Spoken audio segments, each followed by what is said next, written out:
मिलल सखी बच्चा खाए के मांगेला आम सखी काचा हमारा पियवा मिलल सखी बच्चा खाए के मांगेला आम सखी काचा खाली रजाई में किला करे कोई सखी खुल के बतावा ना ला है सुना। खाली वो जींस ढीला करे खाली वो जींस ढीला करे खाली वो जींस ढीला करे खाली वो जींस ढीला करे खाली वो जींस ढीला करे खाली वो जींस ढीला करे। चर्चा रिकॉर्डिंग स्टूडियो दिल्ली।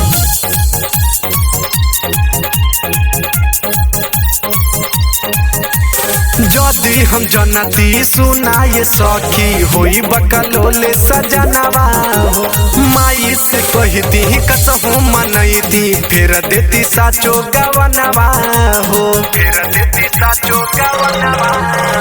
जदि हम जनती सुनाए सखी होई बकलोले सजनवा हो माई से कहती कसहू मनैती फिर देती साचो गवनवा हो। नहीं कहियो सखी लीला करे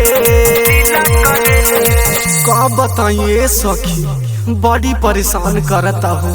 खाली वो जींस ढीला करे खाली वो जींस ढीला करे खाली वो जींस ढीला करे खाली वो जींस ढीला करे खाली वो जींस ढीला करे खाली वो जींस ढीला करे।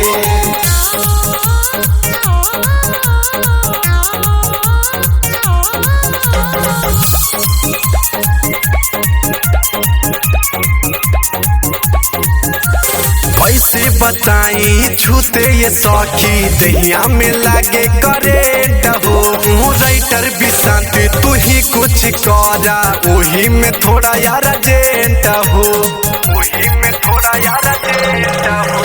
कैसे बताई छूते ये सखी दहिया में लागे करेंट हो राइटर विशांत तू ही कुछ करा वही में थोड़ा यार जेंट हो। जिद्दी जी गोदी में झूला करे